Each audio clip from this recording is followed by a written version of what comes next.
Chad, football season's over. Been a long time since we dropped the podcast. Do you miss it? Do you miss football season?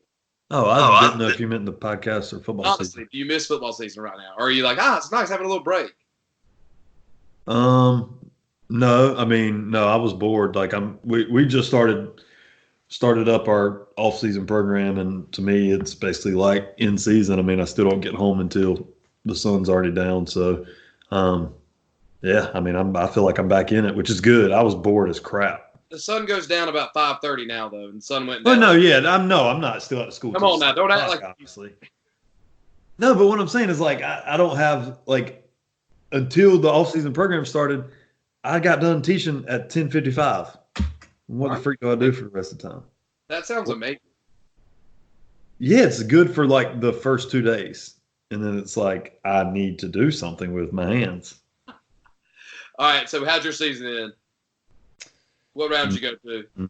Third round, 9-3, I guess. How many rounds are there in the playoffs here in South Carolina for everybody that's not from here? There's 5. So you went to the quarterfinal. Yeah, correct. Right, quarterfinal, top last 8, I guess. Yeah, lost to an undefeated number 1 team in the state who ended up turning around and losing the next week after they beat us. They're good. We didn't play well. Had 4 turnovers, which sucks. I still haven't been able to watch the whole game on film yet, which some people are going to think I'm not a real coach. But security. What? Got to get that Eagle Claw, baby. Have you been coaching it? I said in the huddle out there in front of everybody that. Is it enough to say it? That it was my fault. No, I said that it was my fault. I really did. It really was your fault? To it, no, not as much as I said, no. Or were you like, hold on to the freaking football? Yeah, I mean, that's part of it.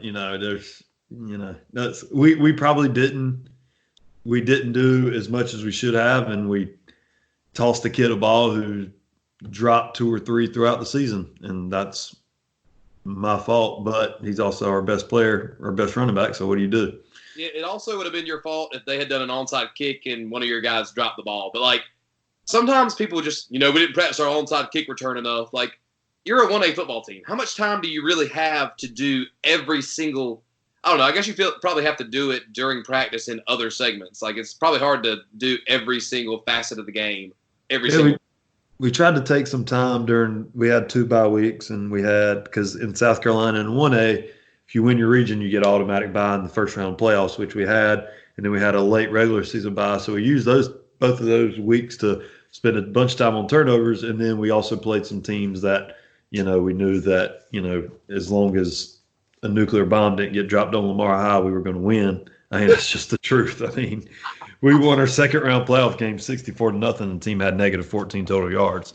Fun fact real quick, for those of you who don't know, look up the Mars Bluff bomb.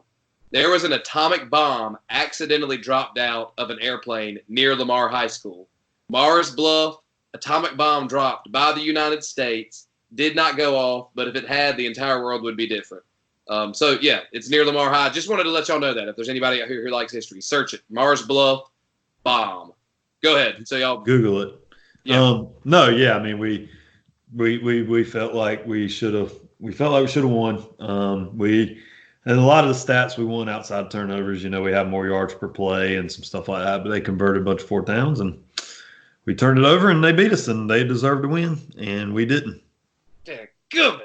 Yeah, we lost in the second round of the playoffs, right before the quarterfinal. We were beating the number 1 team in the state in our classification by 13. They came back and beat us in the 4th quarter when we were up. It sucked, but, proud of our guys for being that close. So neither one of us won a state championship this year. Maybe some of y'all did, which is awesome, but we're definitely shooting for it next year. So this week, guys, we got Coach Reggie Shaw. It's spelled like Reggie, but his name is Rigby Shah. He coaches at Byrnes High School. And if you haven't heard of Byrnes, we done a podcast earlier this year with Willie Corn, who was one of the best quarterbacks in Byrne history. He was an extremely highly recruited guy who went to Clemson out of high school. It is a powerhouse. They have been nationally ranked tons of times, and he's got them on the right track. They've gone really far in the playoffs. under him. I think now this was his second full season, second or third, because we did this podcast in the summer. So, yeah, Coach Shaw's here. He's going to talk about how to build a family culture on your staff. So, how do you build a family culture for your coaches, for their wives, for your coaches' kids, and really your players to be able to see? So, Coach Shaw's an awesome man. He's a strong Christian. He is just a great example, and got a great reputation in the state of South Carolina. So we want to welcome Coach Reggie Shaw to the podcast. Coach Shaw, we appreciate you coming on the podcast with us. Appreciate the opportunity, guys. So, Coach, I want to start this off. Me and you met at my roommate and college friend. We played football together in college, Joey Carter, and you coached him when he was in high school.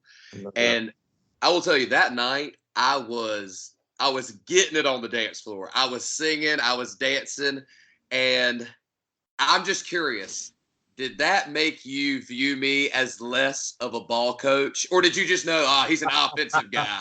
He's an offensive guy. Ain't no defensive coach be out there like that. Yeah, I knew you must have had some athleticism because you had some nice ups and some moves.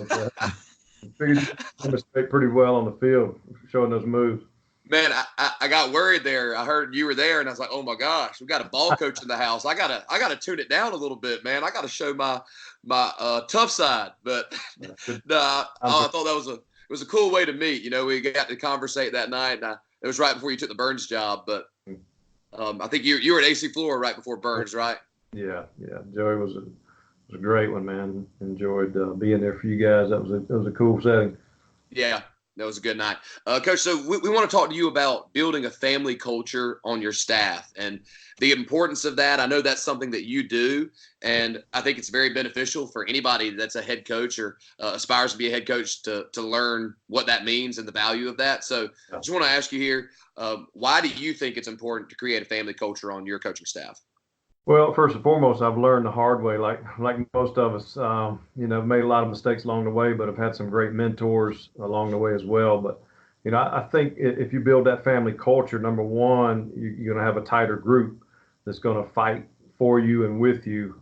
And so I think it starts with just how you approach that first meeting. You establish that culture in the first meeting. My philosophy is to have a roundtable approach. We start every meeting with input from every person in the room. I want to know what's going on with your family. I want to know any prayer requests. I want to know what's going on with your position group.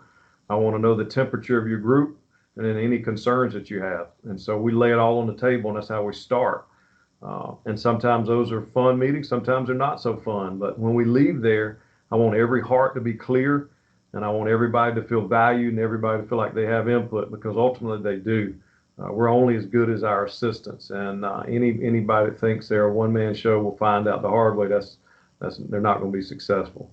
And so I think that first meeting is crucial on how you start it, and then from then on, it kind of becomes a routine and habit, and that's our approach to our meetings. They take a little bit longer, but they're worth it. How would you handle it if you have a guy do you ever have anybody go off the rails a little bit in those type situations? I mean, because I could see that happen. And how would you handle that if a guy kind of veers away from what you're looking to do and accomplish in those meetings? Right. I think you got to have some parameters on there. There's a time limit. Obviously we don't want everyone to spend 20 minutes giving a life history, but at the same time, let's give a brief synopsis. I'll tell you, hey, you got 2 minutes. Let's hit it and get it. Because we want to value everybody's time too. We want to work efficiently, because we all have families, we all have things going on, and we don't want to be here more than we need to be. Coach, what are some of the benefits you've seen, maybe years where you had more of that family atmosphere to years where maybe you didn't, as a maybe younger coach or whatever, you were sort of developing this? What have you seen have been the biggest benefits for you having that family culture? Well, I think it comes to consistency, man. Anytime you're consistent in everything you do, I think you're better prepared for adversity. This past year, we had 15 injuries, and we came from behind and won 3 games in the fourth quarter to get to the upper state, and nobody thought we would do that. And there were unforeseen things that happened along the way. There were things going on with coaches' families. There were 2 of my coaches whose fathers were battling cancer. Wow. And so, you got to keep the big picture in mind and understand that football is important, but it's not the most important thing going on in your coaches' lives and in these young men's lives. And so I think just having that approach and them understanding that It's bigger than just what we do. It's not about what we do more so than this is our role and our calling. But just valuing people and giving them the opportunity to feel as such, and then giving flexibility in there. I think it helped us come together and stay together. In past, it's easy to get offense versus defensive coaches when something goes wrong. But this past year, our guys came together. They cared about each other. They pulled for each other, and they celebrated each other. But also, when things didn't go so well, they said, "All right, defense, offense is not on tonight. It's your job to win the game, and vice versa. All right, offense, we need to come together. We need to find a way." And so, I want them to be problem solvers and care about each other and pull for each other. The other thing that we've done on a team level is that we've cross-trained everybody. And so it's eliminated some of that offensive versus defensive stuff that normally happens. You're not an offensive player at Byrnes. You're a football player. You're not a defensive player. And we also put a lot of value on special teams. And so our coaches have bought into that as well. Now, how often do you do the cross training thing? I mean, I know a lot of 5A programs. It's very strict. You're 2 hours at your defense position. Everybody else is 2 hours at whatever their position is. Is it an everyday thing for y'all? It's not an everyday thing. Or is it just during the summer, it's a 1 day a week. We go Monday through Thursday, so Wednesday is devoted to cross training, and so you spend most of the day with that opposite position. And I'll tell you, it was crucial last year. A lot of guys stepped up and played major roles in major games that never thought they would be playing that position, whether it was two positions on offense or even coming across the way and playing the other side of the ball. And so we're trying to figure out how to do that during the season. I've done it different ways where you'd split practice. That's not the best scenario. But right now we use a blended approach. And so, it makes the team periods a little bit longer. But I think it's worth it. It's really crazy in high school because you could have a defensive tackle that is dominant and could be a great offensive lineman, and you don't have to play him, but then you get 2 injuries on the offensive line, and it's like, would you rather him be tired, or would you rather just not be good on the offensive line? So I like that approach, even at the 5A level. I think that has lots of benefits. I think a lot of people could learn from that. Coach, there's another thing you said there. You said you've learned from your mistakes in the past. Yeah. Chad and I both, we're young guys. And I'm curious, what are the mistakes that showed you this is the way to go as opposed to the other route? Well, I've lost some close games with my best player standing beside me because we only trained them one way. And I vowed a long time ago that would never happen again. We're going to put our best 11. When it's crunch time, your best 11 need to be on the field. And if you haven't prepared them ahead of time, then they might not be your best 11.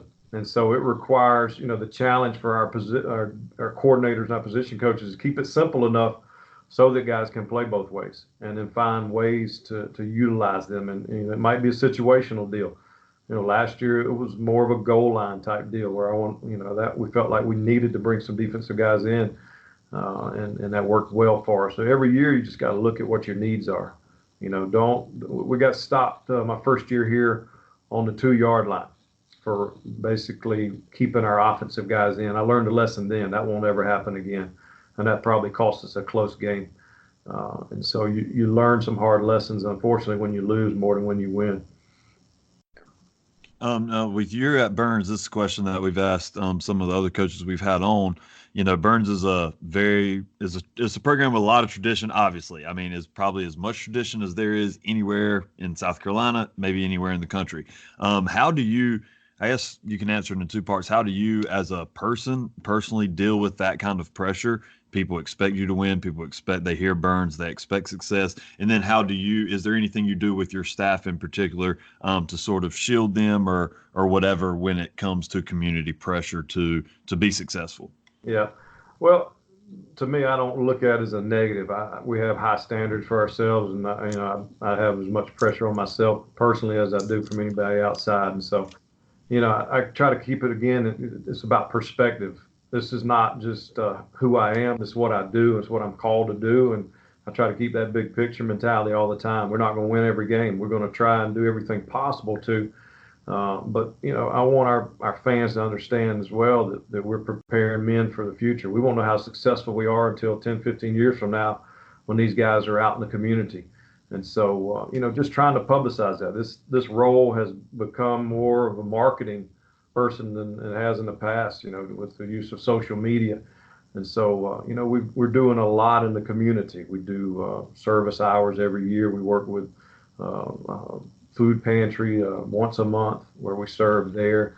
We work with an organization called Homeworks where we redo about 4 houses a year in the community. And so, I want them to see that we're out and about. It's more than football.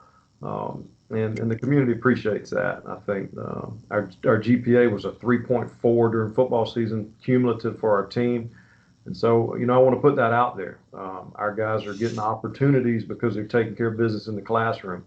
We monitor them weekly in the classroom year round. We have study hall twice a week year round. And so, I think the more that you're doing to give guys the opportunity, I think the more the community will buy in. But also they want to see a team that's disciplined, that plays hard and fights. And if you put that product on the field, I think more, people will appreciate that and they understand that it's a big picture. And I mean, that's really, when you say it's a calling, that's where your focus is going to be. The win is going to be the byproduct, hopefully, of you instilling that discipline and all of those different characteristics you want them to have. Talking about the family side of things, Coach, I was wondering, with your coaches and maybe even with your players' families, do you do anything to try to bring your coaches' families into what y'all do, and to maybe get their kids or their wives or whoever, people that they care about, to get them involved in your program? We do. We're very fortunate. Again, I go back to establishing that within your coaches, but the children of the coaches are welcome and encouraged to be here. You come to our practices, you're going to see coaches on the field. Now, we want that.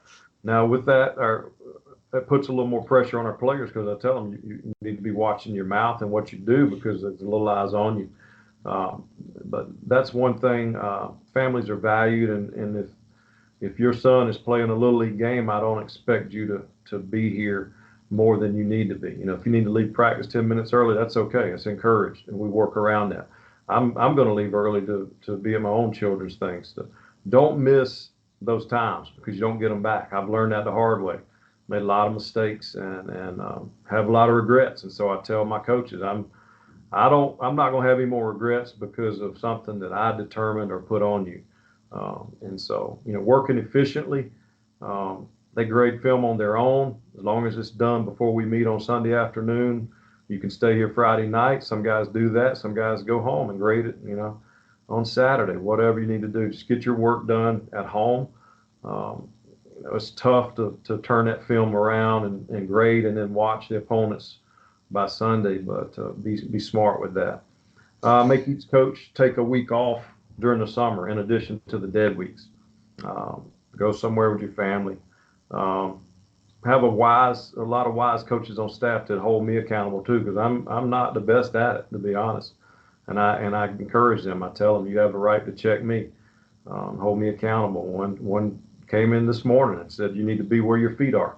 That was his message to me, and I appreciated that, because when we go home, we need to turn that cell phone off. We need to turn that huddle off, and we need to be with our wives and our kids. And that's not always easy, because we feel like that extra minute will just make the difference in that game, It sounds like you really have a pretty tight staff, and you've built that family culture with them. And that makes me wonder, how do you find your assistant coaches? Are they a lot of guys that you've known throughout the years, or is there something specifically you're looking for when you speak to an assistant? Yeah. I want to hire good people first, that have shared the same values, or are willing to be coachable and moldable. If you come in and you do most of the talking in the interview, and don't listen some, that's a red flag. Just being honest. I want to know about your family. I want to know about your priorities. I want to know about your coaching style. Is it all about the wins, or is it about developing young men? And so very selective. It's hard to find the right people, but I think you got to be patient and sometimes wait. But also knowing, being in the business for 20-something years, you have an idea of some guys that may fit into that culture, that may want to be a part of it. And so, you reach out when you have opportunity. Now you were an assistant at Byrnes there for 1 year. You're back now as the head coach. What are the differences or similarities that you have to the way Coach Bentley did things then? Are you just completely doing it your own way, or are you trying to pull some things that he did? Because I mean, y'all were super successful, and he was super successful.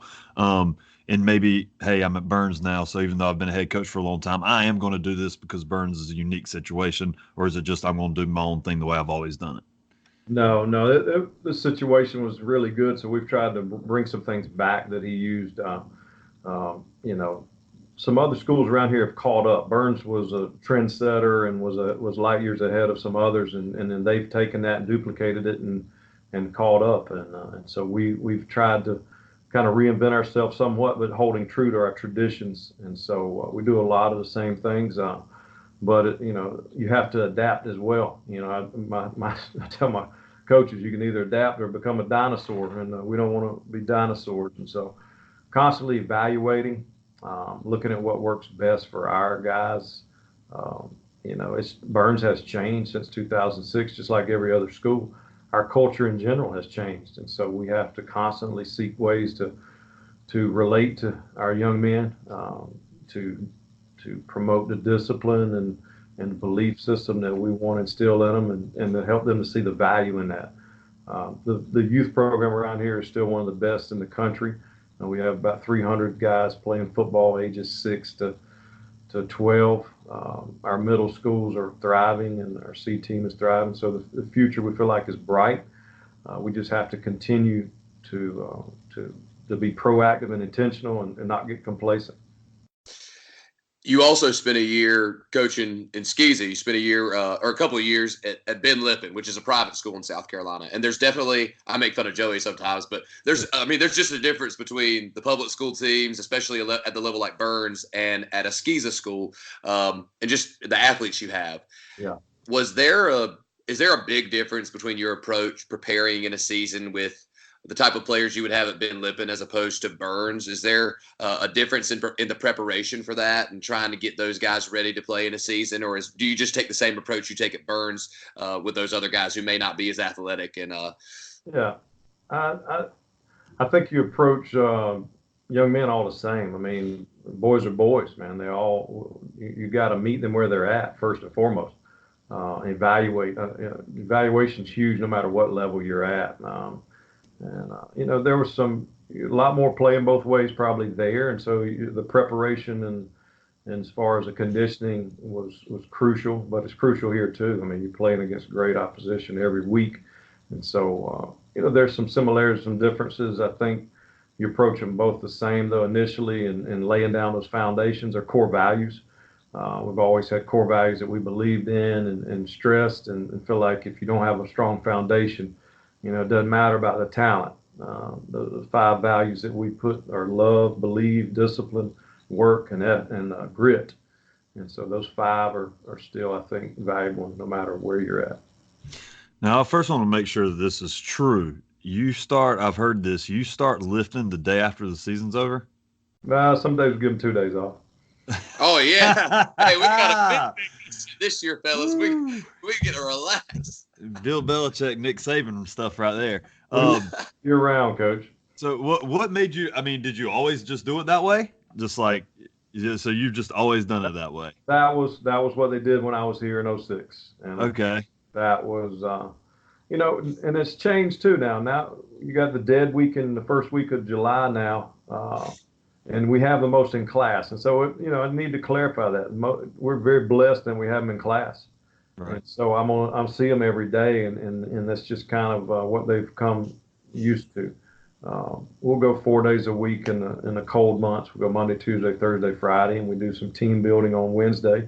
And then when it gets warm, we'll go Monday, Wednesday, Friday, and go outside on Tuesday, Thursday. So very thankful of the situation that we have, and we just want to utilize it.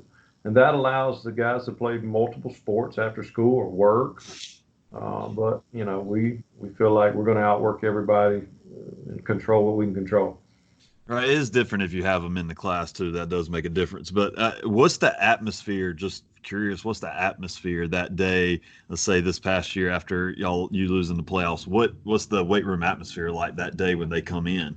It's not the best. I mean, the worst day in football is taking up the equipment. And so, you take up the equipment and then you're back at it. But, it also helps heal. Getting back to just doing something, the hardest thing to do is just to get started sometimes and just get, I think emotionally it helps us getting back in action because, it kind of flushes some of that bad taste in your mouth out and you start looking ahead, and that's what we want to do. And so it's been good to us overall. What are some things, Coach? How long have you been coaching? My goodness, I think this is year 24. Okay, 24. Yeah. Looking back, what are some things that you did, maybe let's say your first 10 years that you say, why in the world did I do that? That was so dumb. Or, just things that you did maybe to make yourself feel better that didn't make a difference. What are some of those things for you that you're just thinking, I wish I wouldn't have done that? Wow. If I go back to playing scout team quarterback, I was quarterback, came down the line on an option, and one of our players caught me between the legs with his hand and was out on my back for about 30 minutes. So I've learned, I still play scout team quarterback, but a little more cautious. Wow. I think just how you talk to players, I think my players have always known I care about them. But 20 years ago, the culture was such that you do it because coach said so. Now they need to know the why. And so taking the time to explain and constantly paint a picture of this is why we do this. This is what it's going to do for you. Those constant reminders, and then bringing other people in too. And also just taking more feedback from players. You can learn a lot when you ask and keep your mouth shut and listen. And so probably taking more feedback, even from outside sources. I've befriended some people in the community that, take a pulse of the community and take a pulse of what's going on. That's important. A place like Byrnes, that's real important. So just constantly taking that feedback and trying to evaluate and push the program forward.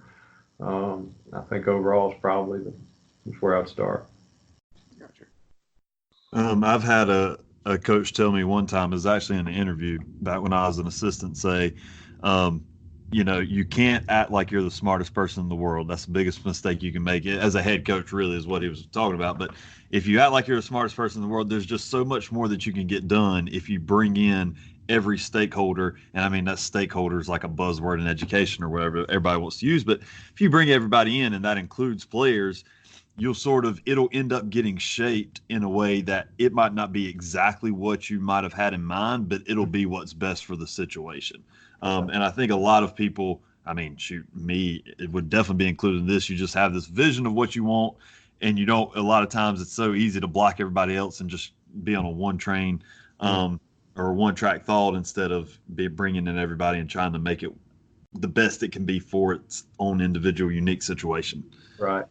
I think you're on to something. I think it's important to have a focus and know what you're trying to accomplish. Ours, we sum it up in two words. We're chasing excellence.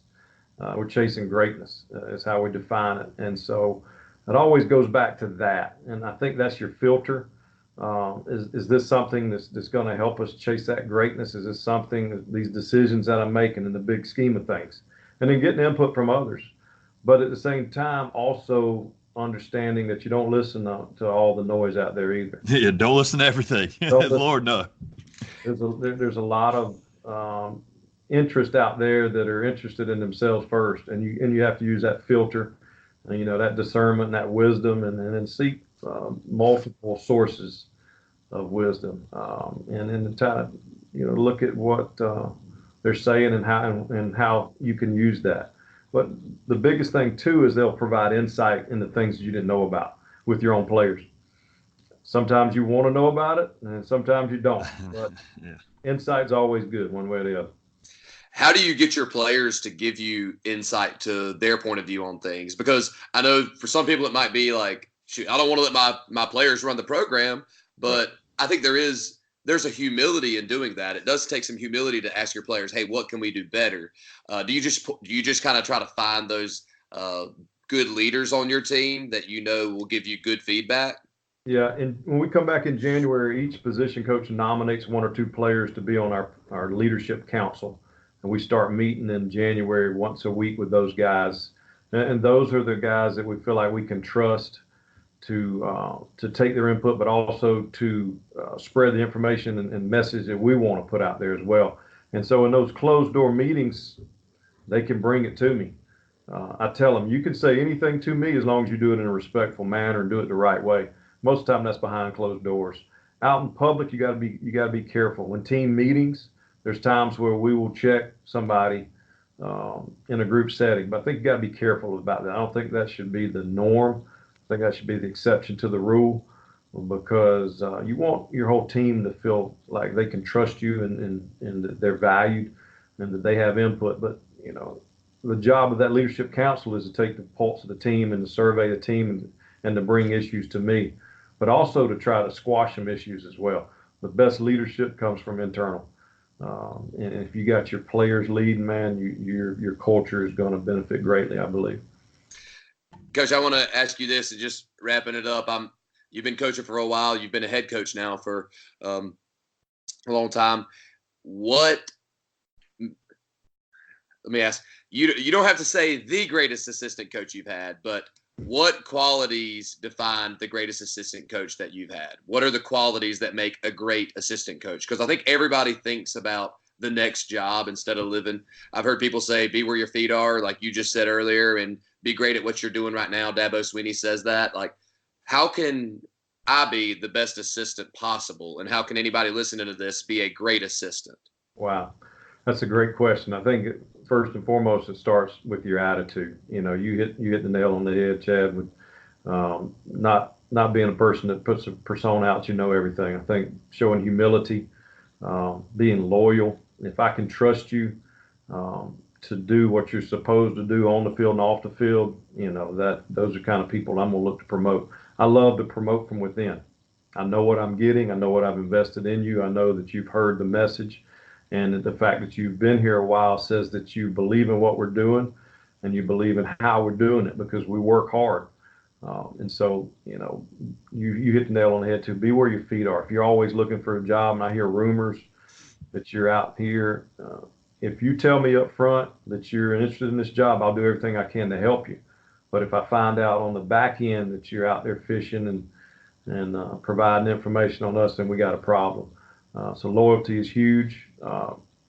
Looking for opportunities to serve, looking for, not waiting to be told to do something, but taking initiative. Those are the coaches that stand out to me. Coaches that take the time to build relationships first. Man, if you don't have relations with your players today, man, they don't value your title as coach. You better be able to relate to them. And last but not least, you better be educating yourself. I don't think you can read. I don't think you can lead unless you're out reading and studying your craft. You never stay the same. Whether it's you're sharpening your skills with other coaches. I commend you guys for doing this podcast, man. Or whether it's going to coaching clinics, going to other schools. We visit other high schools. We visit other colleges. We're constantly studying. We go to coaches' clinics. Constantly asking other coaches that are doing it well. Find some guys that you want to emulate that do it well and try to partner with them. And that was what helped me as a young coach. I was blessed with some good mentors and blessed to meet some guys and go network, and they let me tag along and come and study, and that made a huge difference. Last question. Who's the most dominant high school football player you've ever seen? Could be somebody you coached or coached against. Most dominant player in high school that you've seen in your career, because I know you've seen some really, really good guys out there. Yeah. I have to go old school on you, man. I have to go to Roscoe Crosby, Union High School back in the late 90s, man. Roscoe we were doing bracket coverage with really good athletes on Roscoe, and he would catch a screen and make two people miss and outrun the rest of the team. Roscoe was special. Was just a dominant player back then. He went to Clemson, didn't he? But he didn't end up. He went to Clemson, baseball. but he played baseball and football and kind of bounced back and had some injuries and stuff. And you never got to see the potential that guy had. He was phenomenal. They won a state championship his senior year. I think beat Dillon when Dillon had Derek Hamilton. They went head to head. Two or three with Roscoe. Yeah. Was it his speed? Was he a blazer? Size, speed, hands, just could play anywhere. Just a dude. Yeah. It's fun getting to see those guys. Sometimes in that It's not fun if you have to play them. They're on the other side of the field. Yeah. Hey, were you getting yelled at to get the job done? You had two guys on them, two great players. Get it What done, else you want coach. me to do? They knew. I mean, the coach, he just threw his hands up and like, what else can we do? That was our best on their best, and yeah, that was all we could do. He's just a dominant player. Fun to watch. Yeah, got to tip your cap to him in that situation. Yeah. I appreciate you coming on with us, Coach Shaw, and giving us some insight in what you've learned over the years, and we really appreciate it. Hey, a lot of good coaches poured into me, man, and that's where I'm at today because of the shoulders of others that have helped me along the way. So appreciate you guys and opportunity to be on here. Thank you so much, Coach. All right, Chad. So I want to share something with the guys here and all these coaches that Coach Shaw texted me after we did the podcast. He said he forgot a couple things. He said they were really important. He just wanted to make sure that we shared that with everybody. He said one of the things that he did not include was that they have a family potluck where the wives organize that and they bring meals for the coaches and their families to eat after the games. He said they have 2 to 3 coaches' family cookouts a year. So all the families get together about 2 or 3 times. And he also said, and I think this is really cool too, for you guys that are married, the coaches' wives have a few get-togethers on their own as well. And I think that's really cool because coaches' wives, they in the season, they spend a lot of time away from their husbands. If you coach JV on Thursdays and then you coach varsity on Fridays and you're practicing late at night, there's a lot of nights where you're not going to be home during season as a coach. And I really like that the wives get together to do that. So what do you think about those, Chad? Do you think anything from that stood out to you from that list Coach just sent us? No, yeah. I mean, he talked about it a lot, but it's just making sure that you have coaches, a staff room that wants to coach and wants to stay involved and feel like they have ownership and all that stuff is important, but they also want to know that you as a head coach realize they also have a life. And the work-life balance is different for everybody, and certain people have more struggles with it, and some people it's easy to to shut down football and to get away and all that stuff. But really, regardless of where that balance is and where that line is for you, for a guy that works for Reggie Shaw, he knows that his life outside of that is important.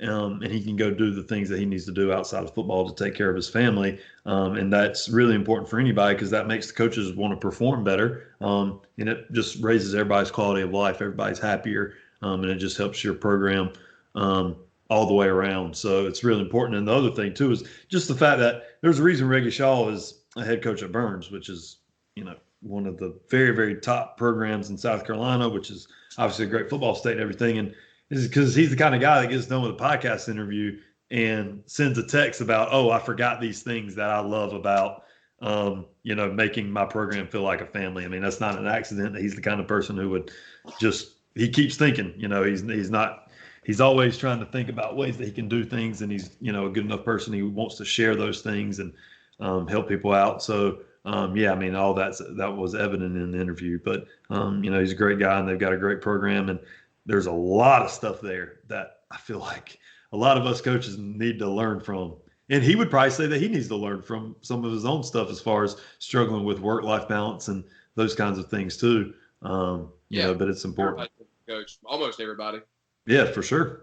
And I think one of the things I really liked is how he said that, some of his coaches had fathers that were sick and I think had cancer during season last year. And he understands that's, no matter who you are, that's more important than football. Yeah, it ain't even close. If you don't think that's the case, then you need to reevaluate your priorities. I think a lot of those guys end up having a ton of regret because at the end of the day, you can win a state championship, and that's awesome, but that state championship is not going to satisfy you completely. So I love that. But, Chad, I wanted to ask you a question, and this is going to get down to you as a head coach. And I want to see if you are more afraid to look stupid or if you would rather win. Okay, so I was thinking about this riding down the road the other day. Let's say you had the number 1 punter in the nation that was a junior. And going into his senior year, you had a premonition. There was some way you knew every single punt that entire season, his senior year, the number one punter in the country returning, every punt would be 5 yards. Would you go for it on every single fourth down that season? You cannot put your backup punter in. Would you go for it on every single fourth down, or would you punt it and just say, I thought the punter could punt? So is this I've got to make this decision before the year starts? Yes. That I'm either going to punt every time or I'm going to go for it on fourth down every time, but my punter sucks. But nobody knows he sucks. But they all think he's the best. Right, everybody thinks he's the best person ever. So I would literally have to say, and everybody would think that because he would never punt, they wouldn't get to see that he sucks. Right. If you choose for him not to punt, everybody is like, why is he not punting? He's the number one. They never see that he's terrible. Let's say that God told you, Chad, it will be 5 yards every time, and you know that. Do you go for it every fourth down, or do you punt it every fourth down for 5 yards? But also, you have to also assume as part of this thought exercise that everybody continues to think that he's a good punter even after they see it. Because like in real life, after 6 games, then they'd be like, well, why is he still punting? Warm-ups, he's booming at 60. Right. Gosh. You pretty much have to punt. Well, it depends. Are you if I'm in me last year at Lamar as a first year out of program that like cares a ton? Next year, going into next year. This is your second going into next year. No, I'm going for it on fourth down. For sure. Brutally. It doesn't matter. Will hate you. Yeah, but they would also hate me if we kept losing games because we were just giving the team the ball on the 20 on 4th and 1. I respect that, though. I respect you say that. But, like... No, this past year, I'd have absolutely punted it. Like, my first year of the program, like, heck no, I ain't doing that. Hey, everybody, y'all are seeing it just like I'm seeing it. It ain't on me. Is there... and that question really stemmed from a bigger question is, are we as coaches more afraid of looking stupid than doing something that's actually effective? Like, are we afraid as coaches? Because I think the coaches that end up doing really cool stuff are the coaches that don't really care what anybody thinks, and then they just say, I think this is going to work, and I'm going to do it. Like, I think more coaches are probably afraid of looking dumb than they are willing to say, hey, let's try this and see if it works. Well, we've talked about this before. It's the granny shot in basketball. Yeah. You know, like Rick Barry proved, and pretty much most anybody that struggles shooting free throws would definitely be able to be better if they used the Rick Barry underhand free throw shot. But nobody's ever actually going to do it because even though it helped them because they're scared of looking stupid, even though Rick Barry did it and shot, 92%, whatever, the highest free throw percentage in NBA history doing it. And it's proven that a couple people who tried it here, there, Wilt Chamberlain, they got better shooting free throws, but they didn't want to look stupid. But yeah, I mean, I think that there's been plenty of decisions that I've made that is completely based on outside perception, has 0% to do with helping us win or lose, and has everything to do with, like, I don't want to get fired. So you knowingly will make a decision that is not as good for you to win. Absolutely.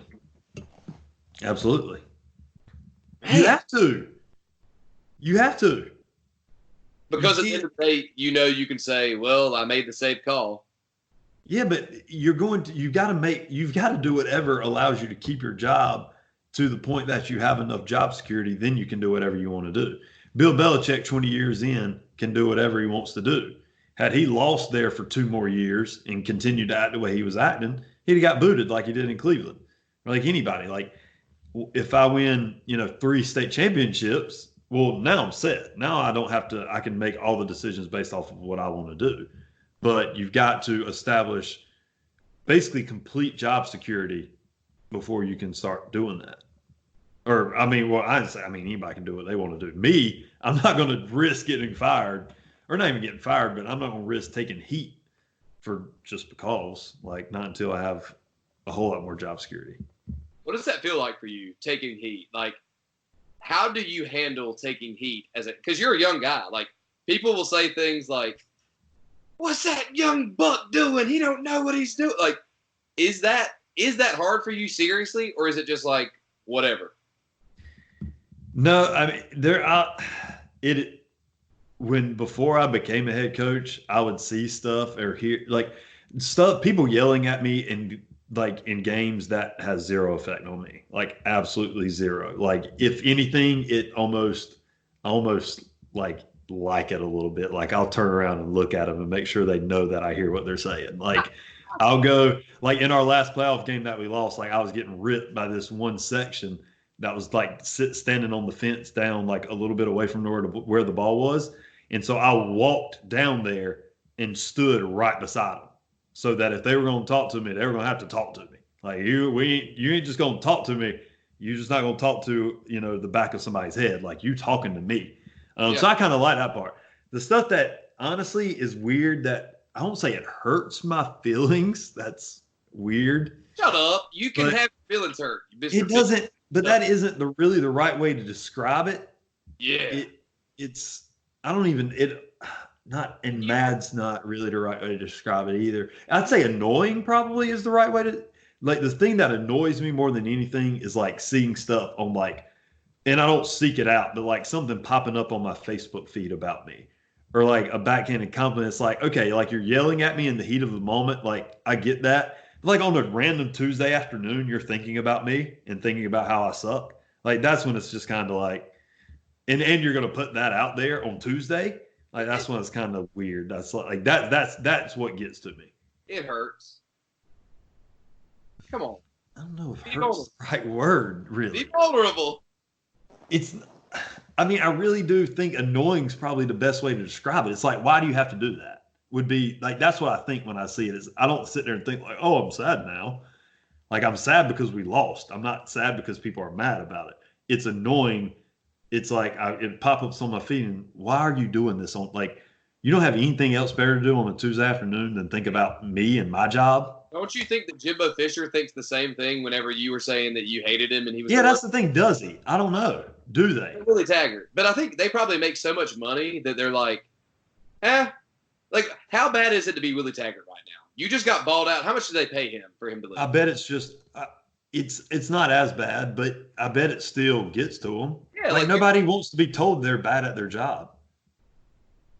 And we're the only profession where that's allowed. Like I don't get to walk into a doctor's office and follow a nurse around all day, like right behind her and like yell at her because she didn't take the temperature fast enough. Like we work in the only profession, coaching in general and all sports is like the only profession in the world where people just get to come watch you perform and then yell at you, even if you're doing it well. Like I got yelled at more in our game. The game that I got most yelled at and took the most heat for all season from the community and everything was the game we won 48-0 and we're up 40-0 halftime, and like completely called the dogs out to only win 48-0. I took more heat for that game than any other game all year. That's really weird. Yeah, I mean it's crazy. And it's a good point. Like, what would happen if you went up to the mailman and just started screaming how trash he is and like going on Facebook telling everybody my mailman sucks, he's the worst, we need to replace him right now? Yeah, calling him out by name. Yeah, and I'm not married or have kids or anything, but like fans do these to coaches whose like kids are like their 5-year-old daughters or maybe not that young, but their 8-year-old daughters are seeing this and hearing this, and it's like, I mean, again, everything that happens within a game to me, that's fair game because I'm mad. Like everything's heated, it's emotional. I love that we have fans that care and get emotional about us. Great. Yell at me on Friday night all you want. And I mean, you can yell at me on social media. I'm not going to do anything, but that's when it's just kind of like, I mean, really, do we have to do that? But nothing else really. You get that because when you're winning, it's like the closest thing to a modern day gladiator. You got 100,000 people screaming inside these college football stadiums. And when the winners win, they're the best people on earth. There's people that say Nick Saban needs to be fired right now. So there's idiots everywhere. But I guess it just comes with the territory of being a competitive dude that wants to be the man and wants to win and do all that stuff. Like people love you, people hate you. Yeah. I mean, at the end of the day, I feel like I got the best job in the world. So like, I don't have to teach past 10:55, so like I'm doing all right. you haven't made that area. Yeah, that's what I mean. I feel like I got it made. So everybody can yell at me on Tuesdays on social media all they want. Like I truly feel like I haven't made. I feel like I'm extremely lucky. So whatever. I feel like a little bit of yelling at me comes with it. Like something bad has to happen. Yeah. Yeah. I mean, it can't be all good. Yeah. Well, guys, thanks for listening, guys. Just stay up with us on Twitter at The Coaches Drive. Check us out on Facebook, Coaches Drive Podcast. Just search that right there. We're going to keep this thing rolling. We're going to talk to a lot more coaches, and we hope that you keep listening. We'll start putting more of these out if Jonathan's wife lets him, do something sometimes. Or if Chad would actually take some time out of his schedule besides the 1 hour a day he says he's available, which is typically about when? Super late. This is like the early 9? Yeah, I can do 9. Why can't you do 9, buddy? You about to be married here and Yeah. Woo! All right, guys. Later.